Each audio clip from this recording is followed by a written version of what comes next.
السلام عليكم ورحمة الله وبركاته. إن الحمد لله نحمده ونستعينه ونستغفره ونعوذ بالله من شرور أنفسنا ومن سيئات أعمالنا. من يهده الله فلا مضل له ومن يضلل فلا هادي له. وأشهد أن لا إله إلا الله وحده لا شريك له وأشهد أن محمدا عبده ورسوله صلى الله تعالى عليه وعلى آله وصحبه وسلم تسليما كثيرا. أما بعد. সম্মানিত দিনী ভাতৃমণ্ডলী, আল্লাহ রাব্বুল আলামিনের প্রশংসা এবং নবী মুহাম্মদ রাসূলুল্লাহ সাল্লাল্লাহু আলাইহি ওয়াসাল্লামের উপর সালাতু সালামের পরে আপনাদের সকলকে যারা আজকের আমাদের জুমের সাপ্তাহিক প্রোগ্রামে অংশ নিয়েছেন তাদের সবাইকে মোবারকবাদ জানাই। আল্লাহ রাব্বুল আলামিন আপনাদের জীবনকে যেন মোবারক করুন, বরকতপূর্ণ করুন। আল্লাহ রাব্বুল আলামিন সবকিছুতেই বারাকা দিয়ে ভরপুর করে দিন এবং সমস্ত রকমের অনিষ্ট থেকে, বালা মুসিবত থেকে, ফিতনা থেকে আল্লাহ যেন হেফাজত করেন। আমাদের যেমন কার্যক্রম জানা আছে, আপনাদের যে প্রথম আধা ঘন্টার মতো আলোচনা করব আমরা ফিরকা নাজিয়া, তায়েফা মানসুরা, সাহায্যপ্রাপ্ত, নাজাত প্রাপ্ত দলের আকীদা নিয়ে ধারাবাহিক দার্স, আর তারপরে প্রশ্ন উত্তর পর্ব থাকবে ইনশাআল্লাহ।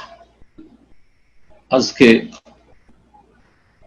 আমাদের এই কিতাব যেহেতু প্রশ্ন উত্তর আকারে তরতিব দেওয়া রয়েছে, প্রশ্ন নম্বর 13, তাতে বলছেন লেখক যে মা মানাল ইসলাম, ইসলামের অর্থ কি।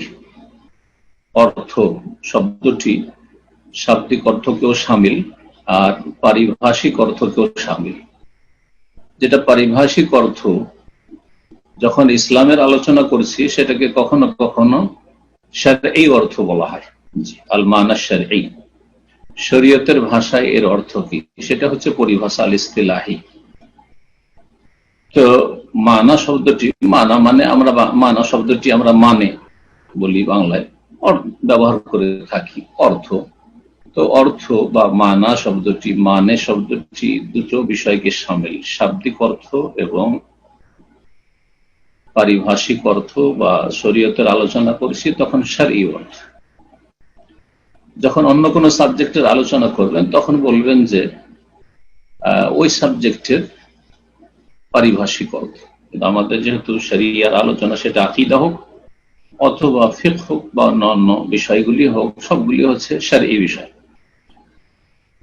তো ইসলামের অর্থ কি? জি, এই পারিভাষিক অর্থকে সংজ্ঞাও বলা হয়, তারিফ। আরবিতে তারিফ মানে সংজ্ঞা। মা মানাল ইসলাম, ইসলামের অর্থ কি? বলছেন লেখক, মানাহু আল ইসতিসলাম লিল্লাহি বিত-তাওহীদ ওয়াল ইনকিয়াদ লাহু বিত-তাআ ওয়াল খুলুস মিনাশ শিরক। এভাবে যে তিনি বর্ণনা করেছেন, এটি পারিভাষিক বা শারঈ অর্থ হয়েছে। শরীয়তের ভাষায় ইসলাম একে বলা হয়। জি, এমনি শাব্দিক অর্থ, শাব্দিক অর্থ হচ্ছে ইসলাম মানে হচ্ছে ইস্তিসলাম। আসলামা ইউসলিমু ইসলামান ফাহুয়া মুসলিমুন। আরবি গ্রামার বা ভাষা যারা বুঝেন, আসলামা মানে আমরা ইসলাম গ্রহণ করেছে বলে থাকি। তো ইসলাম গ্রহণ করেছে মানে সে আত্মসমর্পণ করেছে, এটি হচ্ছে তার ইসলাম গ্রহণ করা। আসলামা ইউসলিমু ইসলামান, এখান থেকে মাসদার ইসলাম। আর যে ব্যক্তি এই কাজটি করে সে হচ্ছে ফাহুয়া মুসলিম, সে হচ্ছে মুসলিম, সে হচ্ছে মুসলিম, আত্মসমর্পণকারী। তো ইসলামের শাব্দিক অর্থ হচ্ছে বা বিধানিক অর্থ হচ্ছে আল ইস্তিসলাম, আত্মসমর্পণ করা। বিলকিস যখন সুলাইমান আলাইহিস সালামের কাছে আগমন করলেন তখন বলেছিলেন, ওয়া আসলামতু মা সুলাইমান লিল্লাহি রাব্বিল আলামিন, আমি আত্মসমর্পণ করেছি সুলাইমান আলাইহিস সালামের সাথে লিল্লাহি রাব্বিল আলামিন, আল্লাহর কাছে যিনি বিশ্ব জাহানের রব। এই আত্মসমর্পণ করা। এখন পারিভাষিক অর্থ বা শারঈ অর্থ বলছেন আল ইস্তিসলাম লিল্লাহি বিত-তাওহীদ, আল্লাহর কাছে আত্মসমর্পণ করা। কিভাবে, কিসের মাধ্যমে? প্রথম হচ্ছে বিত্তৌহিদ, একত্বের মাধ্যমে। তৌহিদ ছাড়া আল্লাহর সামনে আত্মসমর্পণ হয় না।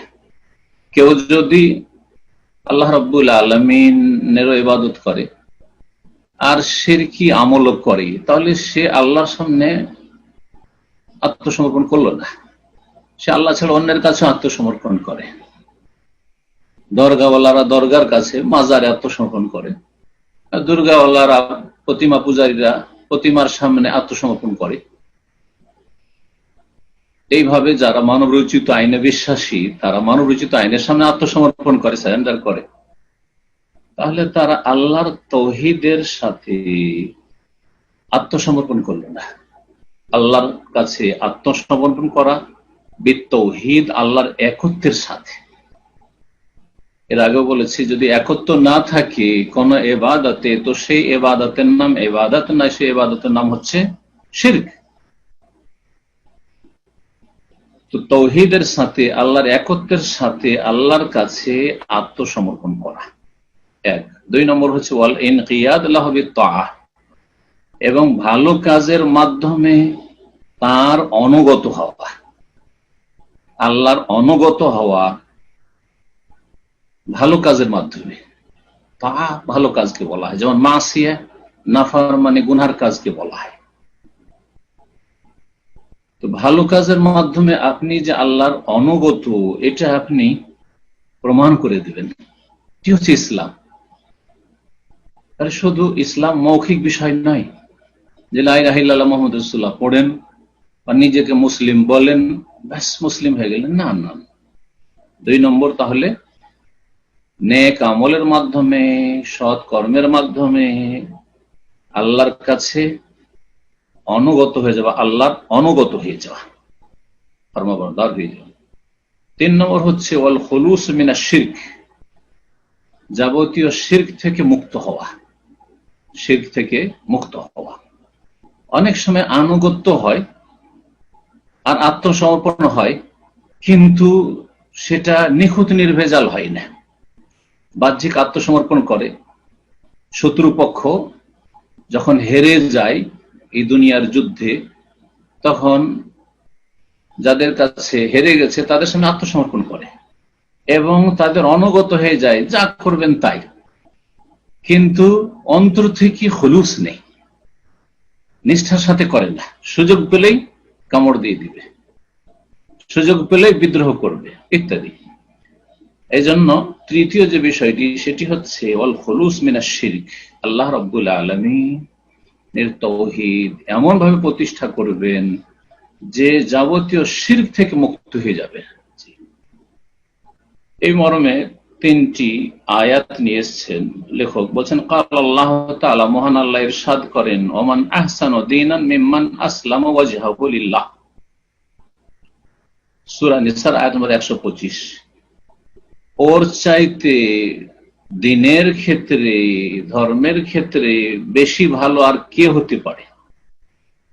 মিম্মান আসলামা ওয়াজহাহু লিল্লাহ, যেই ব্যক্তি তার মুখমণ্ডলকে ঝুঁকিয়ে দিয়েছে আল্লাহর কাছে, মানে আত্মসমর্পণ করেছে। এখানে আসলামা শব্দটি এসেছে, দেখাতে চেয়েছেন আসলাম মানে এখানে ঝুঁকিয়ে দেওয়া, শির নত করে দেওয়া, আত্মসমর্পণ করা। যেই ব্যক্তি আত্মসমর্পণ করেছে আল্লাহর কাছে, ওর চাইতে ভালো দিন আর কার হইতে পারে? তাহলে দিন সবচাইতে ভালো তখনই হবে যখন পুরোপুরি আল্লাহর সামনে আমি আত্মসমর্পণ করে দেব।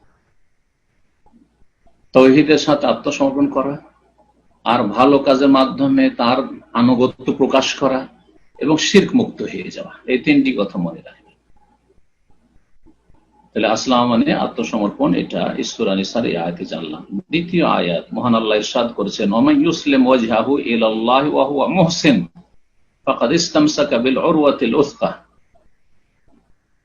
যেই ব্যক্তি আল্লাহর কাছে আত্মসমর্পণ করল, ইউসলিম ওয়াজহাহু চেহারাকে ঝুঁকিয়ে দিল, শাব্দিক অর্থ, তার মানে আত্মসমর্পণ করলো। যেই ব্যক্তি আল্লাহর কাছে আত্মসমর্পণ করলো, ওয়া হুয়া মুহসিন, এবং সে এহসানকারী, নিষ্ঠাবানও বটে, আত্মসমর্পণ করেছে। আর তার সাথে সাথে সেই ব্যক্তির মধ্যে খুলুসিয়াত রয়েছে, নিষ্ঠা রয়েছে। সেই ব্যক্তি সদাচরণের সাথে আত্মসমর্পণ করেছে, মহসিন। দুটো এখানে শর্ত লাগানো হয়েছে। একটি হচ্ছে আল্লাহর সামনে ঝুঁকে যাওয়া, আত্মসমর্পণ করা, আসলাম ওয়াজহু বা ইউসলিম ওয়াজহা। আরেকটি হচ্ছে এহসান, যে ব্যক্তি এহসান করে সে হচ্ছে মুহসিন। তাফসীর কারগণ আর আকীদার উলামাগণ বলেছেন যে এই আয়াতে আমল কবুলের যে দুটো গুরুত্বপূর্ণ শর্ত রয়েছে, সেই শর্ত উল্লেখ করা হয়েছে সংক্ষেপে। একটি হচ্ছে আসলামা ওয়াজহু, আর একটা হচ্ছে এহসান। তো যেই ব্যক্তি আল্লাহর সামনে আত্মসমর্পণ করলো, এ হচ্ছে ইখলাস, ইখলাস, তৌহিদ। জি, তৌহিদ এবং ইখলাসের সাথে। প্রথম শর্ত আমল কবুল হচ্ছে যে আপনার আকীদা আমলে যেন তৌহিদ থাকে, ইখলাস থাকে, দুনিয়ার গরজ মুক্ত থাকে যে কোনো ইবাদত বন্দেগী। দ্বিতীয় শর্ত হচ্ছে সুন্নাহর অনুকূলে হওয়া, সুন্নতের অনুসরণ করা, সুন্নাহভিত্তিক হওয়া। ওয়া মুহসিন, আর সেই ব্যক্তি মুহসিনও বটে। মুহসিন মা আল্লাহ, আল্লাহর সাথে যেমন মুহসিন, তেমনি রাসূলুল্লাহ সাল্লাল্লাহু আলাইহি ওয়াসাল্লামের সাথে মুহসিন, সে নিষ্ঠাবান, নিষ্ঠার সাথে রাসূলুল্লাহ সাল্লাল্লাহু আলাইহি ওয়াসাল্লামের অনুসারী। যেই ব্যক্তির মধ্যে এই দুটো শর্ত পাওয়া যাবে, আল্লাহর সামনে ঝুঁকে গেল এবং সেই ব্যক্তির নিষ্ঠাবানও বটে, সেই ব্যক্তি সুন্নাহর অনুসারী। তার মানে সে শিরক মুক্ত এবং বেদাত মুক্ত। শিরক মুক্ত, বেদাত মুক্ত হয়ে যেটুকু আমল করবে সেইটুকু তার কাজে আসবে, সবচেয়ে উত্তম কোয়ালিটির আমল। এবং এই আমল নষ্ট হবে না, কারণ আমল কবুল হওয়ার শর্ত পুরা করেছে। পক্ষান্তরে আমল পাহাড় সমপরিমাণ, সারা পৃথিবী ভরপুর যদি আমল থাকে, কিন্তু এই দুটো শর্তের কোন এক শর্তে যদি ঘাটতি থাকে, বিদআত মিশ্রিত আমল অথবা শিরক মিশ্রিত আমল, তাহলে আমল ধ্বংস হয়ে যাবে। শিরকের সংমিশ্রণ হলে, শিরক যদি হয় সমস্ত আমল ধ্বংস হয়ে যাবে বড় শিরক হলে, আর ছোট শিরক হলে যে আমলে ছোট শিরক ঢুকবে সেই আমল নষ্ট হয়ে যাবে, আর বিদআত যে আমলে ঢুকবে সে আমল নষ্ট হয়ে যাবে। কথাগুলি ভালো করে মনে রাখবেন।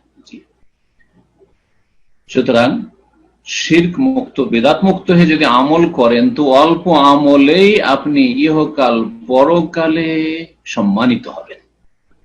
আপনার অল্প আমলই আপনার নাজাতের জন্য যথেষ্ট হয়ে যাবে।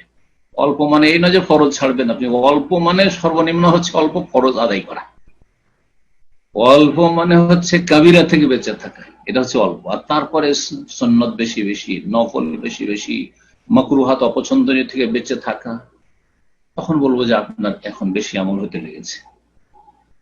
অনেকে সাধারণ মানুষ মনে করেন যে অল্প মানে তাহলে ফরজ, হ্যাঁ, সালাতেও যদি ঘাটতি থাকে, ফরজ সিয়ামেও ঘাটতি আছে, ফরজ যাকাতেও ঘাটতি আছে, ফরজ হজেও ঘাটতি আছে, ফরজ মাতা পিতার সাথে সদ্ব্যবহারে সদাচরণের ঘাটতি আছে, আর আমল হ্যাঁ তৌহিদ সুন্নাহ ভিত্তিক সহিহ আকীদার লোক। না না না, মুক্তির জন্য যথেষ্ট না।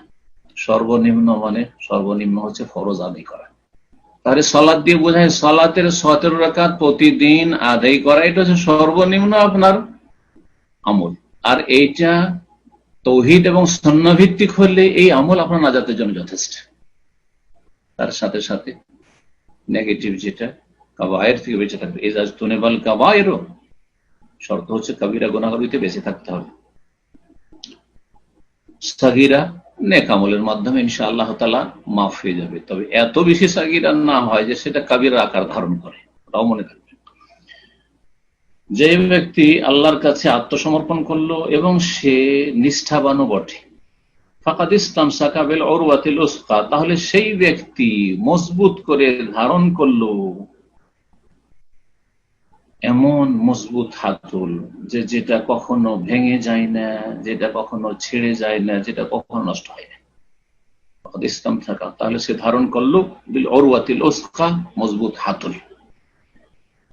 সূরা লুকমান আয়াত নম্বর 22। তৃতীয় আয়াত সূরা হজের আয়াত নম্বর 34, মহান আল্লাহ ইরশাদ করেছেন, হ্যাঁ, দ্বিতীয় আয়াতে যেটা দেখাবার সেটা হচ্ছে ইউসলিম ওয়াজহাহু, এখানেও আত্মসমর্পণ করার কথা বলা হয়েছে। তাহলে ইসলাম মানে হচ্ছে আত্মসমর্পণ করা। তৃতীয় আয়াত, এখানেও এই শব্দটি এসেছে। আল্লাহ বলছেন ফাইলাহুকুম ইলাহু ওয়াহিদ, সুতরাং মনে রেখো যে তোমাদের মাবুদ, উপাস্য হচ্ছেন এক, উপাস্য এক মাবুদ, একই মাবুদ, তিনি আল্লাহ, তিনি রহমান, যার বহু সুন্দর সুন্দর নাম রয়েছে। ফালাহু আসলেমু, তার কাছে, তার প্রতি তোমরা আত্মসমর্পণ করো। এই যে আসলেমু, আসলামা থেকে আসলেম, আসলেমা, আসলেমু, তার কাছে আত্মসমর্পণ করো। তাহলে ইসলাম মানে হচ্ছে আত্মসমর্পণ করা। ওয়াবাশশিরিল মুখবিতিন, হে নবী মুহাম্মদ সাল্লাল্লাহু আলাইহি সাল্লাম, যারা আত্মসমর্পণ করে আল্লাহ অভিমুখী হবে তাদেরকে তুমি সুসংবাদ দিয়ে দাও। ওয়াবাশশির, সুসংবাদ দিয়ে দাও।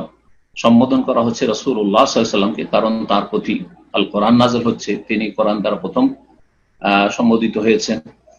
আর মুখবিতিন, যারাই এই দিন তাওহীদ সুন্নাহ ভিত্তিক পালন করবে এবং আল্লাহ অভিমুখী হবে, মুখবিতিন ইখবাত থেকে, যে যত বেশি আল্লাহর দিকে ঝাঁপিয়ে পড়তে পারবে তাদেরকে সুসংবাদ দিয়ে দাও। এগুলি হচ্ছে অন্তরের আমল। এই যে মুখবিতিন অর্থাৎ যার মধ্যে ইখবাত রয়েছে, আল্লাহ অভিমুখী হওয়ার গুণ রয়েছে, এটি হচ্ছে তাজকিয়া নফস, এটি হচ্ছে আত্মার পরিশুদ্ধি। এগুলি হচ্ছে আত্মাকে পাক পবিত্র করার গুরুত্বপূর্ণ উপায়, যেগুলি কোরআনে বর্ণনা, তার একটি, যে সবসময় অন্তর আল্লাহর দিকে যেন ঝাঁপিয়ে থাকে, আল্লাহ অভিমুখী হয়ে থাকে। তাজকিয়া নফসের নামে আর আত্মার পরিশুদ্ধির নামে আর রুহানিয়াতের নামে সুফিজম ইসলামে নেই, পীর মুরিদি নেই। যে কোনো পীর ধরবেন আর পীরের কিছু ওজিফা নেবেন, আর সেগুলির ওপর আপনি কিছু তরবিয়ত প্রশিক্ষণ নেবেন, আর বেশ কিছু জিকির আজকার তাদের বানাওয়াট বিদাতি জিকির আজকার নেবেন, তখন আপনার রুহানিয়াত আসবে, আপনার আত্মার পরিশুদ্ধি হবে, তাজকিয়া নফস হবে। এগুলি সব গুমরাহি। তাহলে কোরআনে কারীমে রুহানিয়াত আছে। কোরআনে কারীমে যেমন শরীরের চাহিদা পূরণ করা হয়েছে, তেমনি আত্মার রুহের চাহিদা পূরণ করা হয়েছে। আর রুহের চাহিদা যেগুলি দিয়ে পূরণ করা হয় সেগুলি রুহানিয়াত, যেগুলির দ্বারা রুহ উন্নত হয়, রুহ শক্তিশালী হয়, কলব, হৃদয় শক্তিশালী হয়, যেগুলো হচ্ছে আমালুল কুলুব, হৃদয়ের আমল। 14 নম্বর প্রশ্নে বলছেন মাদ-দালিল আলা শুমুলিহি আদ-দীন কুল্লাহ ইনদাল ইতলাক। এর আগে একটি কথা বলেছিলেন, সেটি 12 নম্বর প্রশ্নে, তা হচ্ছে দ্বীন ইসলামের স্তর। দ্বীন ইসলামের স্তর আশা করি যারা নিয়মিত দিন চর্চা করছেন জানা আছে। ইসলাম, ঈমান এবং ইহসান সংক্ষেপে আলোচনা করেছিলাম, বিস্তারিত ইনশাআল্লাহ তাআলা যেহেতু আসবে সেজন্য এই বিষয়ে আর বিস্তারিত কিছু আলোচনা করিনি। ইসলাম, ঈমান, ইহসান, আর এই সম্পর্কে বলেছিলাম যে পাশাপাশি তিনটাকে যখন রাখবেন প্রত্যেকটির ভিন্ন ভিন্ন অর্থ রয়েছে। ইসলাম বাহ্যিক আমলগুলিকে শামিল, দেখেন ইসলামের 5টি যে স্তম্ভ রয়েছে সবগুলি বাহ্যিক আমল। ঈমান আভ্যন্তরীণ অন্তরের আমলকে শামিল। ইহসান এই ইসলাম এবং ঈমানের উচ্চ স্তর, নিষ্ঠার সাথে আল্লাহ রাব্বুল আলামিনের ইবাদত করা এবং আল্লাহ রাব্বুল আলামিন এবং তার যত সৃষ্টি রয়েছে সমস্ত সৃষ্টির সাথে ইহসান, সদাচরণ করা। সংক্ষেপে এই ইহসানের আপনাদেরকে ব্যাখ্যা বা সংজ্ঞা বুঝাইলাম যে ইহসান কি। ইহসান মা আল্লাহ, আল্লাহর সাথে নিষ্ঠাবান হওয়া, আল্লাহর সাথে সদাচরণ, রাসূলুল্লাহ সাল্লাল্লাহু আলাইহি ওয়াসাল্লামের সাথে সদাচরণ, আল্লাহর সমস্ত বান্দা তার মধ্যে প্রথম মুমিন মুমিনাতের সাথে সদাচরণ, তারপরে মানুষ, প্রতিটি মানুষের সাথে সদ্ব্যবহার, সদাচরণ, প্রতিটি সৃষ্টির সাথে সদ্ব্যবহার, সদাচরণ। জি, এ হচ্ছে ইহসান। তাহলে ইহসান হচ্ছে দ্বীনের সর্বোচ্চ স্তর। এগুলি যখন পাশাপাশি তিনটি উল্লেখ করব তো প্রত্যেকটির ভিন্ন ভিন্ন ব্যাখ্যা রয়েছে, ভিন্ন ভিন্ন ক্ষেত্র রয়েছে, কিন্তু যখন একটি বলবো তখন বাকি সবগুলিকে সামিল হয়ে যাবে, পুরো দিনকে সামিল হয়ে যাবে। যখন ইসলাম বলবো তার মধ্যে ঈমানও চলে আসবে, ইহসানও চলে আসবে। যখন ঈমান বলবো তার মধ্যে ইসলামও চলে আসবে, ইহসানও চলে আসবে। যখন ইহসান বলবো তখন ইহসানের ভিতরে ইসলামও আছে আর ইমানও আছে। অর্থাৎ একজন ব্যক্তির মধ্যে ইহসানের যদি বৈশিষ্ট্য গুণ থাকে, তার মধ্যে ইমানের 6টি রুকন স্তম্ভও রয়েছে এবং ইসলামের 5টি রুকনও রয়েছে। এইভাবে তো এই যে কথাটি এর আগে বলা হয়েছিল, বলছি যে এর দলিল কি, যে যখন একটির প্রয়োগ করব, ইসলামের প্রয়োগ করব অথবা ইমানের প্রয়োগ করব বা ইহসানের প্রয়োগ করব, তখন পুরো দিনটাকে শামিল হয়ে যাবে। অন্য ভাষা দিয়ে বোঝায়, যখন বলবো যে এই লোকটি মুসলিম, তার মানে সে ইমানদারও, এবং সেই ব্যক্তি যদি সত্যিকার মুসলিম হয়, খাঁটি মুসলিম হয়, তো সে মুহসিন, এহসানকারীও। আর যত এই বৈশিষ্ট্য গুণগুলি কমবে, তত বেশি সে দুর্বল ইমান, দুর্বল ইসলামের মানুষ হবে। জি। আর যখন দুর্বল হতে লাগবে, তখন একজন মুসলিমের আর একটা টাইটেল বাড়বে, তা হচ্ছে ফাসিক, গুনাহগার, পাপিষ্ঠ। জি, মুসলিম। জি।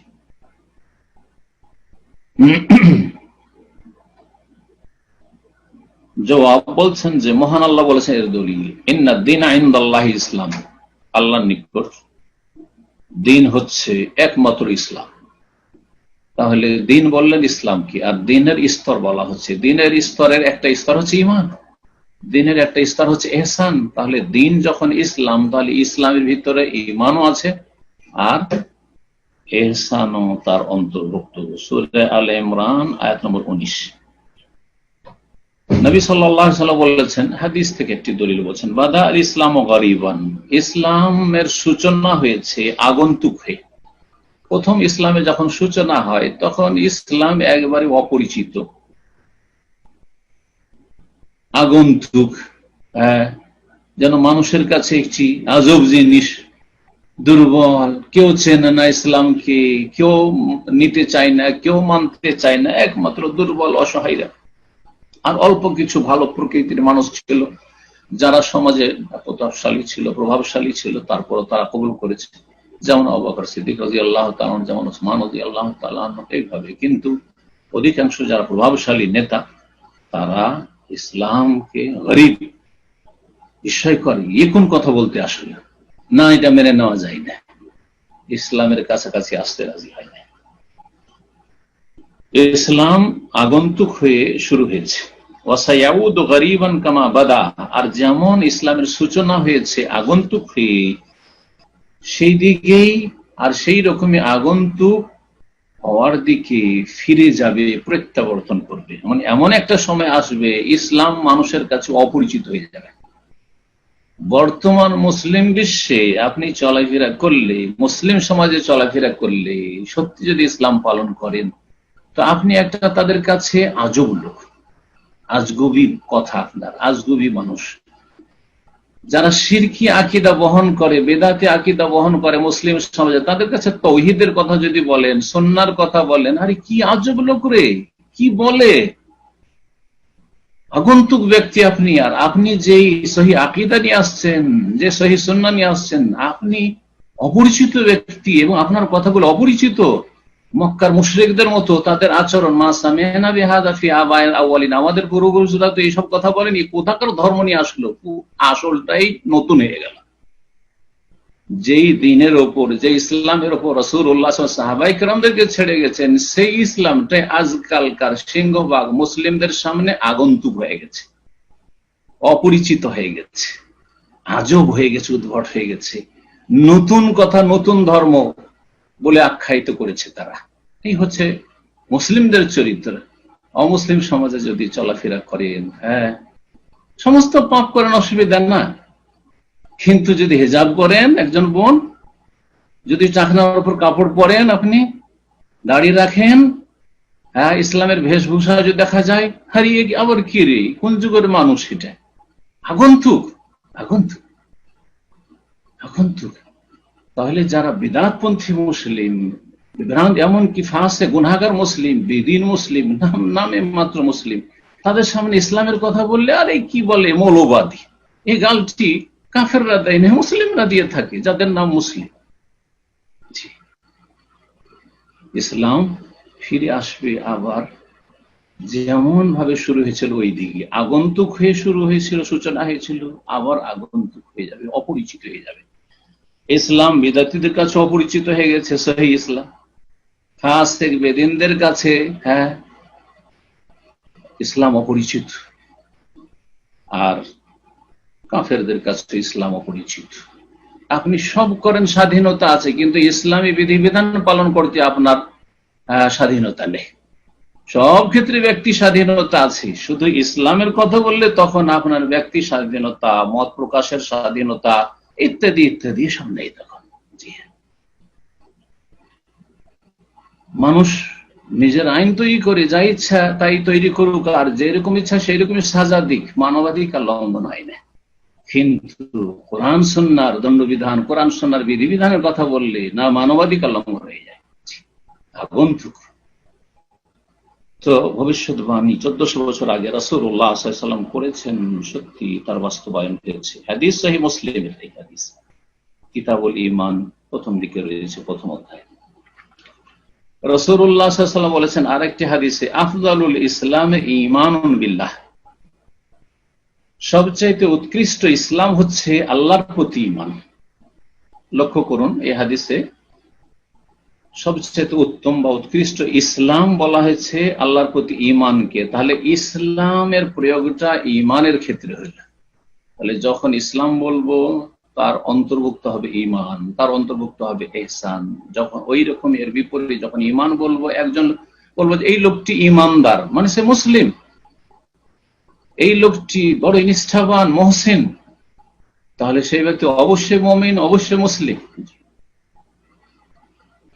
এই হাদিসটি আফজালুল ইসলাম ঈমানুন বিল্লাহ, এই হাদিসটি মুসনাদ আহমদের হাদিস, মুসনাদে আহমদে রয়েছে। হাদিসটি এই ভাষা দিয়ে নেই, আমি একটু শোনাই।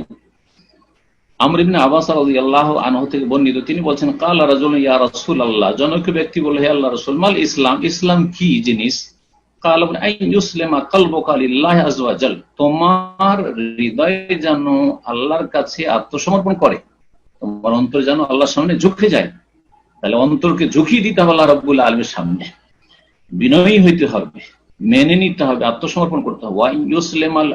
ওয়া ইয়াসলামাল মুসলিমুনা মিন লিসানিকা ওয়া ইয়াদিক, আর মুসলিমরা যেন তোমার জবান থেকে আর হাত থেকে নিরাপদ হয়ে যায়। মুসলিমরা এই জন্য বলা হয়েছে যে আসল হচ্ছে যে প্রতিটি মানুষ মুসলিম হবে, আল্লাহর সামনে আত্মসমর্পণ, কারণ প্রতিটি মানুষ কে আল্লাহ সৃষ্টি করেছেন। সুতরাং আসল হচ্ছে যে প্রতিটি মানুষ আল্লাহর সামনে আত্মসমর্পণ করবে। এই হাদিসের অর্থ মোটেই এটা নয় যে আপনি মুসলিমরা আপনার জবানের হাত থেকে নিরাপদ হবে আর অমুসলিমদের নিরাপদ থাকবে না। অমুসলিমও আপনার জবানের অনিষ্ট থেকে কথার দ্বারা কষ্ট দেবেন না, আপনি আপনার হাত দ্বারা কষ্ট দেবেন না, আপনি খারাপ আচরণ করবেন না, অবিচার করবেন না, জুলম অত্যাচার করবেন না, আমানতে খেয়ানত করবেন না, গাদ্দারি করবেন না, ইত্যাদি ইত্যাদি। উত্তম চরিত্র ইসলামের প্রতিটি মানুষের সাথে দেখাতে হবে, সেটা সে মুসলিম হোক অথবা অমুসলিম হোক। দ্বিতীয় প্রশ্ন এটি, দ্বিতীয় বাক্য এটি ছিল হাদিসের। তৃতীয়, ফাইয়ুল ইসলাম আফজাল, কোন ইসলাম বেশি উৎকৃষ্ট? জিজ্ঞাসা করলেন কোন ইসলাম বেশি উত্তম বা বেশি উৎকৃষ্ট, আফজাল। তাহলে বলে আল ঈমান, ঈমান, ঈমান, আল্লাহর প্রতি ঈমান। তাহলে ইসলাম সম্পর্কে যখন জিজ্ঞাসা করলো উত্তম ইসলাম, তখন ঈমান বলে তার উত্তর দিলেন রাসূলুল্লাহ সাল্লাল্লাহু আলাইহি ওয়াসাল্লাম। আর সহিহ বুখারীতে এই হাদিসটি রয়েছে আবু হুরায়রা রাদিয়াল্লাহু তাআলা আনহু থেকে। সেখানে জিজ্ঞাসা করা হয় রাসূলুল্লাহ সাল্লাল্লাহু আলাইহি ওয়াসাল্লামকে, আইয়ুল আমালি আফদাল, কোন আমলটি সবচেয়ে উৎকৃষ্ট? তখন প্রথম উত্তর দিয়েছিলেন ঈমানুন বিল্লাহি ওয়া রাসূলিহি, আল্লাহ এবং তার রাসূল সাল্লাল্লাহু আলাইহি ওয়াসাল্লামের প্রতি ঈমান নিয়ে আসা, এই হচ্ছে সবচাইতে উত্তম আমল। এই জন্য ঈমান আমল ঈমানের অন্তর্ভুক্তি। ঈমান শুধু বিশ্বাসের নাম নয়, এটি হচ্ছে আকীদার একটি গুরুত্বপূর্ণ বিষয়। যারা শুধু বিশ্বাসকে ঈমান বলেছে তারা ভুল ব্যাখ্যা করেছে। তো এই ছিল আজকের আলোচনা। আর আলোচনা মোটামুটি আধা ঘন্টা যেহেতু হয়ে গেছে, সুতরাং আর বেশি না বাড়িয়ে এখানে আমাদের আলোচনা শেষ করছি।